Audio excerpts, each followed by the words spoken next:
Hey, what's up, squad? From Reachley, I'm Colin Smith, and welcome to Cold Ones. It's the podcast with chilly questions and even colder ice cream. Today, we're joined by my dear friend, Mr. Brian Birkett. You know him as the CSO at Lean Data, former VP of sales at our favorite Peloton, and the 1998 Phi Sig president at American University. Welcome to the show, Brian. Thank you for having me. It's good to see you, man. Happy Friday. Happy Friday. How's life? How you feeling? I feel great. I'm excited. It was a very busy week. We got a lot done, did some networking, and then off to a show this weekend. So exciting. Nate is on the road to Forrester. Yeah. So in future, Brian, when this airs, we'll have to touch base and see how Forrester is. But today you're preparing for it. Correct. Well, welcome to Cold Ones, man. We're really excited to have you. Grateful for your time. We're going to have a blast today. As I always say, Brian, we do not just send you some BS ice cream, man. We strategically select the ice cream for you. And so we've got to bring out the first one, which is, there it is, green tea mochi. And I got that because, I saw it. I was like, damn, that looks just like Lean Data's colors. I'm just going to get that one for Brian there. It is very on brand, and I appreciate that. Yeah, of course, man. The green tea mochi is it mochi or it's mochi, right? It's mochi. Okay. And I've got my ice cream cone here, man. Okay. We'll jump in with you. Very tasty. Like I can't get into this box, but we forgot to send you box cutters. I got it. Yeah, I love the backdrop. Beautiful room, by the way. Thank you. My wife designed it, so I can't take any credit. That's good. How is it? It's delicious. There we go. Get a little more central with me there. Boom. Green tea mochi, lean data mochi. I have to admit, I have ordered this before. This is in the regular rotation. So not only did you nail the color, you nailed my taste. Dude, I didn't even know. Nice. Pat on the back, man. I'm gonna play the lottery tonight. So, Brian, we know who Brian Birkett is. We know who Lean Data is. We know who the man behind the LinkedIn photo, let me rephrase that. We don't know the man behind the LinkedIn photo. I love to take the first few minutes of the Cold Ones podcast to get to know who is BB, who is Brian, who is the Chief Sales Officer at Lean Data, personally, not just the post, not just the revenue strategy, but as a human being. So I'm going to kick us off with some fun questions. You good? You ready to go? I'm good. Let's do it. All right. First one. What is something that few people know about Brian? So you called out earlier that I went to school in DC. After falling into my sales career because I bumped into my buddy at a Giants game and he's like, let's split a $3,000 referral if you take this role. He's like, you can quit after 3 months. I'll get the money and we'll split it no matter what. I left sales and I worked for a California state senator. So I got out of business altogether for a couple of years, realized I wasn't very good at that. And that led me to get back into sales. You weren't built for the political game? No, I wasn't, I love the Bay Area. I grew up here. You know, it takes years to be able to make a living, to be able to afford to stay. And so, unfortunately, I think wanting to stay here and have a certain lifestyle won out over fighting the good fight to help people with their DMV problems and other, state issues. Well, dude, I live in Washington, D.C. I'll tell you right now, people think sales is competitive. People think sales is cutthroat, which it is, no doubt. I have friends who have been in and out of politics, in, out, are still in. That might be the most cutthroat industry there is. I mean, holy smokes. Oh, yeah. I mean, you're betting on people to win and lose so that your career can go up and down. I have friends in DC still as well, both sides of the aisle. And yeah, super competitive, super cutthroat. I mean, I hear my buddies talking about it and it's like, they're like open that they're like stepping over dead bodies, throwing people under the bus. It's like, what the heck? At least maybe in corporate America, you have to be like sly about it. You can't just, no one's like excited about the CEO who gets on this speech and talks about all the people he screwed over to get there. Politics, sometimes I don't think they care at all. Which is a perfect segue into one fun topic that you and I both share is our love for DC. And I gotta ask, what's your favorite DC bar, man? So unfortunately, it's long since closed, but it was called The Cellar, and it opened for happy hour at 5 o'clock on Friday, and it was $10 all you could drink until 9 p.m. And with unlimited orders. So you could belly up to the bar if you were really thirsty and quench that thirst with multiple small drinks that would help you, which would just get the weekend off on the right foot. And they also sold $1 hot dogs. So if you were hungry, you could get it all. And the bartender looked like David Lee Roth. So shout out to The Cellar happy hour and potentially falling asleep early on a Friday night because you were really tired by 9:30. By 9:30. Dude, I love it, man. There is no more Cellar. I looked it up, but there is Shenanigans in Adams Morgan, which inflation adjusted, I think it's actually cheaper. It's $20 all you can drink in 2024. So I don't know, man. That I've not been there, but I've heard that it's a riot. So I'd imagine. Children watching this podcast, all you can drink is not all it's cracked up to be. Make smart decisions. It's chocolate milk. We're talking about chocolate milk. All right, man. I love this question. And I don't know. You have a big personality, so I'd imagine you might have a good answer here. What is the most interesting celebrity encounter that you have had? So, there's been a few. I was in student council in middle school with Alicia Silverstone. Not that funny. And then there was the time I drove an EGOT winner when I worked for the state senator. I had to give Rita Moreno a ride to the airport. Okay. Rita Moreno. Yeah. So EGOT winner is Emmy, Grammy, Tony. Oh, yeah. What else am I missing? But yeah, she's from West Side. Oscar, West Side Story. There's only like 11 EGOT winners ever. And she's one of them. She's one of them. And she got to ride in the Wolfsburg jet, the Jetta Wolfsburg edition, tinted windows, and a spoiler. That was you. That was me. And subs in the back, some crappy old. Oh, no subs. No subs, but yeah. And a spoiler. It wasn't a custom spoiler. That was part of the Wolfsburg edition. Dude. In the 97 Jetta. Yeah. If you're listening, Rita, Brian still has fond memories of that drive to the airport. Yeah. All right, that's pretty good, man. I like that a lot. Last question, wrapping things up. Most recent shoe purchase. So this is embarrassing. I have a 15-year-old son and I bought the same shoes as him. I got the Nike Panda Dunks. Oh, dude, those are fresh, man. Yeah. But I also got some custom Lean Data ones as well. So I sport the green and black Air Force Ones as well. Really? So will those make an appearance at Forrester next week? It's a little formal. I was thinking about it. I'll probably pass for Forrester, but I break them out for like sales kickoffs and like Spirit Wear Wednesdays around the office. I like that, dude. I actually have been thinking about customizing some Reach. Reach Suite has great brand and great colors, by the way.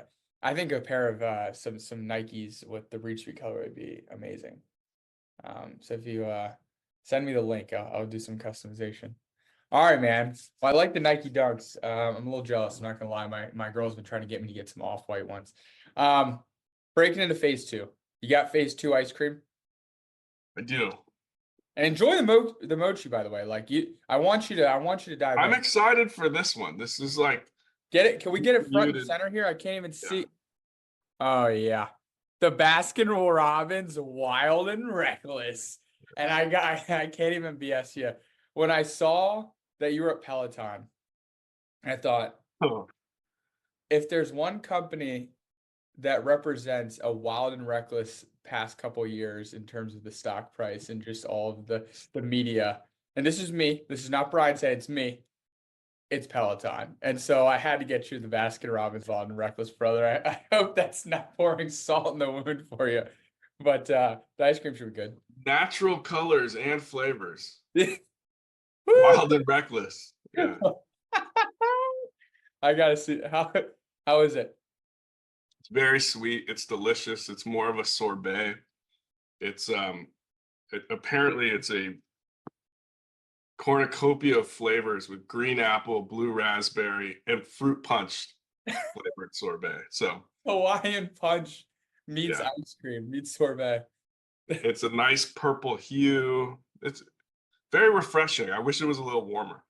I hope you get to share some with your 50-year-old son. He might like that. Oh, he'd love it. All right. So first question, I don't want to belabor the point of Peloton. It's just a cool brand, right? Like everyone Yes. loves, like I love it's just a cool brand. You don't meet everyone in B2B SaaS that has worked for like cool consumer brands. It's very rare. Working at Peloton, not quite during, I know you were there like in 2022. It's not quite during the 2020 pandemic, but you were there during a big, portion of the Peloton success and, alternative to success. What are some lessons learned being in that high profile of an organization during such a high profile media coverage? So like you're always in the news. There's like Instagram accounts dedicated to like sharing news about what you're doing as a business. And so I think like, you when you work for such a strong consumer brand, you almost have a responsibility to those consumers who like their life becomes part of this brand. Like they love it. And so I think that added responsibility, you feel that. I think also like, kind of reckless was like I joined after the pandemic where it shot up and everybody bought their bike, and then it was trying to figure out like how to get it back on track. And I think like, some of the lessons learned are like a lot of crazy things happened during the pandemic Yeah. that made some businesses shoot up artificially, and it Mhm. hurt some businesses artificially. And I think like, if you're ever in this thing again, like surround yourselves with smart people that will keep you grounded and help you realize that like what's going on today may not be the future, or and be ready, have a contingency plan for everything. I think they got caught up in the hype of doing so well that they started making just every wrong decision. Yeah. And someone should have tried to keep them in check. But I see parallels for now where maybe it's a little hard in SaaS. And people are like, oh, it's the SaaS winter and things like that. But, cycles change, things happen, and things will adjust both positively or negatively. So I Yeah. think, balancing that long-term perspective with short-term is super important. And they're just an example of probably getting caught up in the hype, but And a lot of phenomenal companies place did. to work, great people, and like exciting brand. And there's nothing like walking into that studio and seeing people literally like explode in excitement, for seeing their favorite instructor and stuff like that. That's cool. That's cool. Your kind of lesson about tempering the short-term situation with long-term it reminds me of a quote. I don't remember who said it. I don't remember if it was from a science book or from a business post, but it was humans have a bad habit of projecting current circumstances into the future, like into infinity. Like whatever you're seeing today, it's hard to not see that as just like a linear path into forever. And I think it's a good reminder that, like you said, things are cyclical, right? I never thought that that wearing baggy jeans would be cool, but guess what? Here we are. Okay. I was just saying, I was like, I drop off at high school. It's like they're wearing the same thing they wore when in like 94 when I Yeah. was there. Like I've seen I this before. I didn't it's like the it then. grunge. It's like the 90s grunge is Yes. back, right? Yeah. Yeah. All right. So this a couple things I'm really pumped to just get your perspective on, man. You've had a great career, a lot of success, especially in building, right? There's some great growth leaders we've had on here. There's some great people. who have done amazing things, but you've had a great history of building from 0 to 25 or whatever number may be. I'd like to really get your perspective on testing. The phrase that I like to use is shooting bullets, not cannonballs. How do we build experiments? And more importantly, how do you measure, iterate, and fail fast versus having like the kind of loss, fallacy where you're like, no, let's just keep doing it. It's not there yet. Like, walk me through that because I think there's a lot of organizations that could really, including Reach Speak, probably, Yeah. some best practices here. Shoot So I bullets. think one, you need to realize when it's time to run experiments. And I think anytime you're trying to take the business to the next level or correct something, it's important to like identify the area or the metric that you're trying to improve and then go for it. So like, when I first joined Lean Data, it was transitioning from founder-led sales.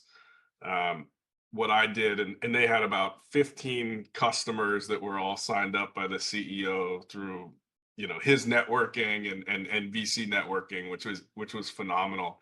But what I did is I brought in a pair of reps, and I think one of the things is like if you're going to run the experiment with the AEs, like don't just hire one, hire two, so that you can compare the results and go at it for things like that. And then I think same goes for SDRs. When we were ready to add that function, it was never just hire one. It was like hire in pairs, set goals for these folks, take a look at it, and then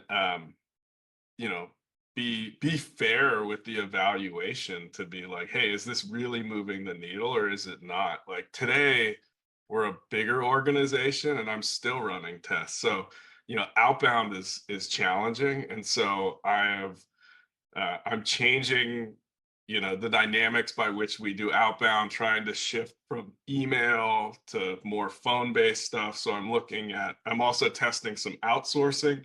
So I'm like, hey, what's the quality and the volume of response rate we get from this controlled group, which is some outsourced SDRs that have to make a certain amount of calls and send exactly what we want them to send, versus my internal SDRs, so that we can try to look for those clues about, hey, what's working, so that we can do more of that stuff.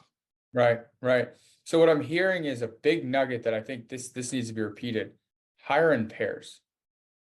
Yeah, hire in pairs is an easy one when you're small and starting up. I think you're like, And hiring in pairs, is not just hire in pair. Like you have to have twice the amount of money, right? Like you do, like there is in theory, is it actually just because you're kind of like de-risking the investment because you're actually hiring two people and seeing who you can pick the one that does the best and fire the one that doesn't, or like what is that? No, I mean, I think you can ideally keep both, but I think to run a fair experiment, like a lot of weird stuff happens to humans, and if you have one, like you don't know if they're like having a bad quarter or something goes on. Like you just de-risk it a little bit by having two of them, and like hopefully they both work out. Like not in it to fire people. Okay, so it is like you're just trying to de-risk the investment. I think if you're trying to really learn, you need to de-risk it, because You're not hedging. it's too easy when you put all your eggs in one basket to like have something be off. The other thing that I think you kind of alluded to is hiring an AE before an SDR, and there is a lot of controversial opinions about that, right? I've heard one school of thought, which is hire an SDR and fill the founder's pipeline up because the founder is going to be the best. Then I've heard the other one, and that is, why would you hire an SDR? Yeah, you're paying them, probably 30% less than an AE on base salary, but all they're doing is booking meetings. Get an AE, full stack. They're joining a startup. They need to build their own pipeline. And now you got the founder and the AE. And if you do two, then two AEs, and you're all quota carrying. Yeah, I mean, I think it goes back to what you're trying to learn, right? Like, are you trying to prove out that you can generate meetings, or are you trying to prove out that you can drive revenue? And, at early stage, maybe you can't do both at the same time, but like, ideally, if the founder has had some success, then, I think you go with the AE that knows how to create their own pipeline, because you're trying to see if someone else besides the founder can close a deal. I think you're assuming at this point you can generate some sort of interest and get some meetings, which is why I would go with the AE first. How do you I don't think it's a hidden secret. A lot of AEs don't like to prospect. A lot of AEs like to have more meetings put on their calendar on Monday morning. How do you interview for that quality that is sometimes rare to find in an AE? Yeah, I mean, I think it goes along with the territory of like an early stage company. It's like, hey, you know, everyone wears multiple hats in those early days. I think you don't have the option to hire the full team at the beginning. I think you're transparent in the interview process. And from the beginning, you set the expectation that it's full cycle. Like you're going to eat what you kill Yeah. and you have to hunt and set yourself up directly. And I think, I would share the plan is not to do this forever, but we Yeah. need to like get through these checkpoints, make it happen, and then like, yeah, as soon as we know that this is scalable just a little bit, we'll add SDRs and get you those meetings. Yeah. But I think the world is changing where we're putting more back on, in the world of efficiency, Yeah. you can't always afford to have an SDR and an AE selling like a $5,000 product. So, Oh yeah. I mean, in commercial in general, like there will be more and more. I think the expectation is changing that like we're sort of swinging back towards full cycle AEs. something else that comes to mind is, and by the way, I do not disagree, and I actually could be a hot take here on the cold ones, but I was born and raised in medical device sales, and it was quite literally, here's your bag, and your bag was your trunk stock of shit you could give away. You kept it in your closet, your house, and sometimes in your trunk as long as it wasn't disposable and it was wintertime and wouldn't get hot.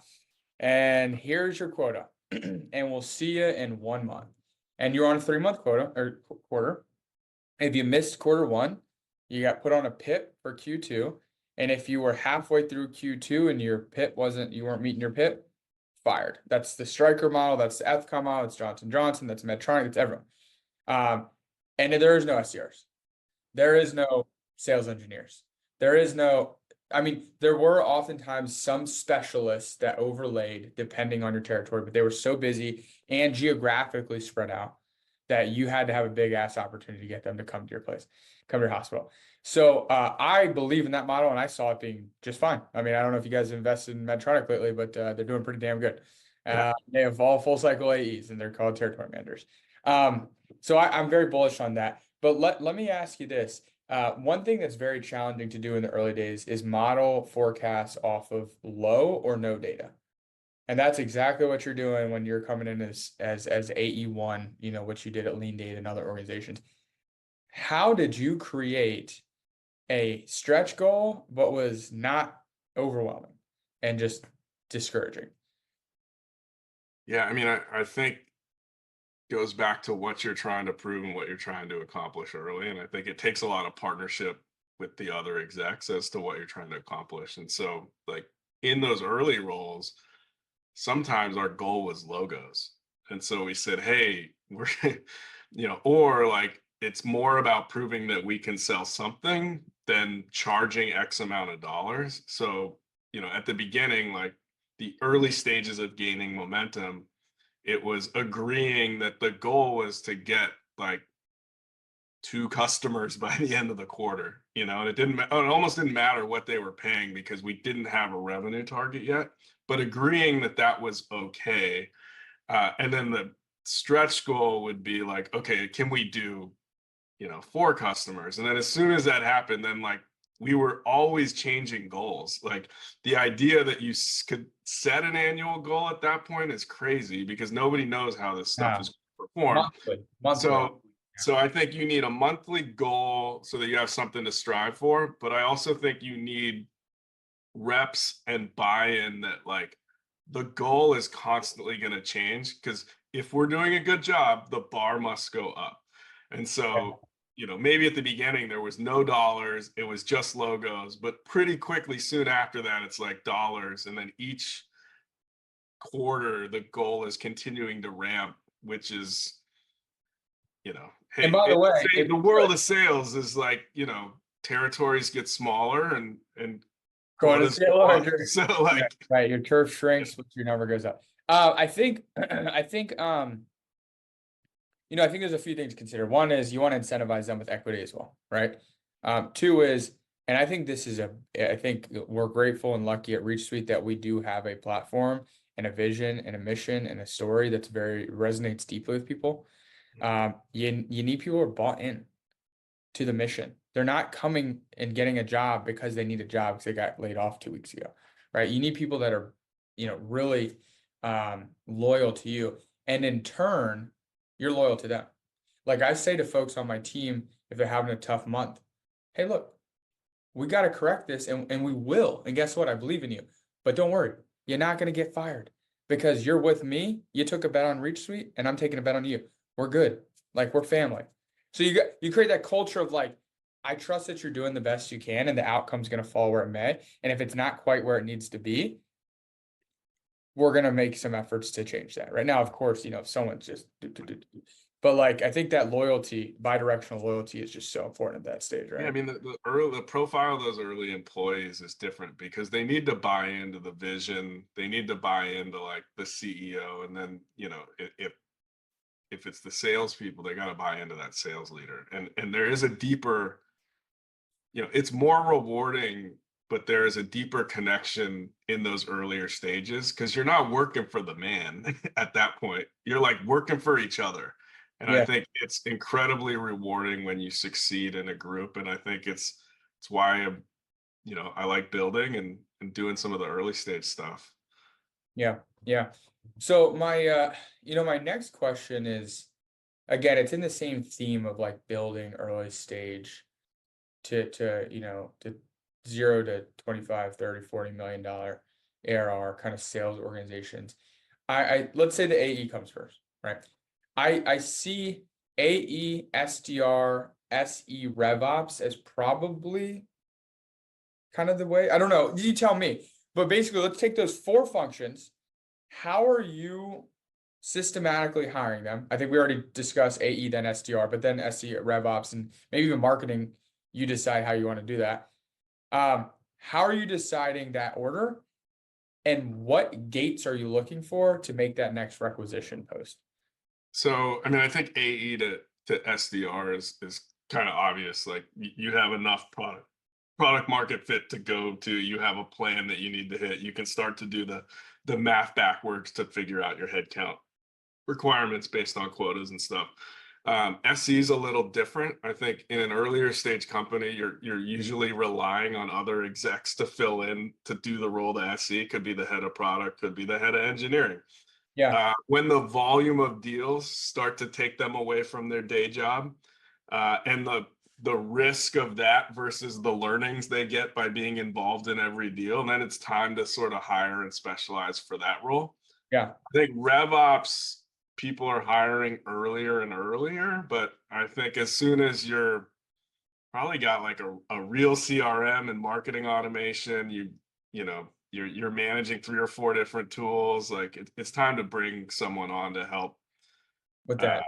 work on that strategy, manage those tools, and look for efficiencies, because at about that time, you're like, as a leader, you're managing the people, you also have your executive day job, you could be fundraising, and it just becomes too much, so you need help. Yeah, it's funny, man. The RevOps thing, I enjoy RevOps. Like I always have. I was the most popular sales leader at Viz, or I don't want to upset anyone. I think I was pretty popular at Viz sales leader because I would jump go to the RevOps guys and girls and help them create fields and properties and workflows and blah, blah. And we had a ton of fun. I love it. But golly, it is time consuming, man. And when you hit a wall and you've got to go to Salesforce's blog, customer education blog and start researching stuff and watching videos, dude, you could sink in 2 hours and not even know and not even know it. So I wonder if do you start with fractional and then jump into FTE, or how did y'all do it? Well, lean data was unique because we sold to rev ops and sales ops from the beginning. So we always knew that it was sort of core to us and we wanted that function internally. So we probably started it a little early, where we went full time from the beginning with a marketing ops person as well. So I think we're probably unique. We over index there, but it makes sense because that's our customer and we want to be like world class at it. And we just love that function and have tried to elevate that function as well. So yeah, no doubt. Well, last question, man. Sales is a team sport. Being a CSO of a fast growing organization is definitely a team sport. Who are the support functions, the SCs, the SDRs, the rev ops, the marketing ops, the people that helped you at Lean Data, at Peloton, at your whole career have had an outsized impact that you want to give a shout out to?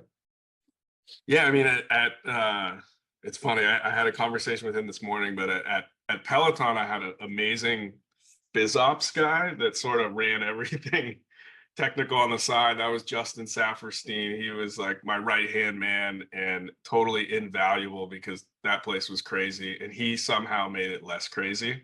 Yeah. Man, Lean Data, there's like too many people to thank, but a couple of my early SDRs that I hired are my sales leaders today. So one of them, Dennis Dominguez, runs my commercial team. I hired him through on-campus interviewing at Santa Clara University, and he's still here rocking and rolling. So shout out to Dennis. And then my early AEs that were crazy but could figure out how to close deals, like Mike Chen and James Crane. Those guys could sell anything, and and I'm thankful that they did because we couldn't have been where we are without a few of those. And there's so many other people I could thank, so I apologize to the people I left out, but those are a couple folks. That's pretty cool, man. And I imagine Mike and James, when they hear that, they're gonna smile because selling early stage is that's tough, man. And so if they could pull that off with little social proof and no marketing budget and no big logos like NVIDIA to help, pioneer the thought leadership, like it's a big deal. Yeah. Well, Brian, congrats, man. You made it through. No brain freeze. Some good ice cream, but no brain freeze. You survived cold ones. Always grateful for your time, man. And always have a ton of fun. Tell the audience what's going on in Brian's neck of the woods for next year. What are you excited about? So I'm very excited about Lean Data and just sort of what's next and being back there. I think that the SaaS world was ripe for sort of disruption, and I think we're going through that and we're figuring stuff out. But that's fun and that's exciting, and I think we're at this stage of evolution where the way we did things 2 or 3 years ago is not going to be the way we're doing things today. And so I'm just excited to see us sort of come out of this, but also like probably continue to operate smarter and more efficiently. And I think it's like the world has woke up that it's like, oh, you actually, need to take responsibility for what you're spending and how you're operating. And I think it's going to be a leaner world, but it works for us. Lean Data world. Yes. Thanks for your time, brother. All right. Take care.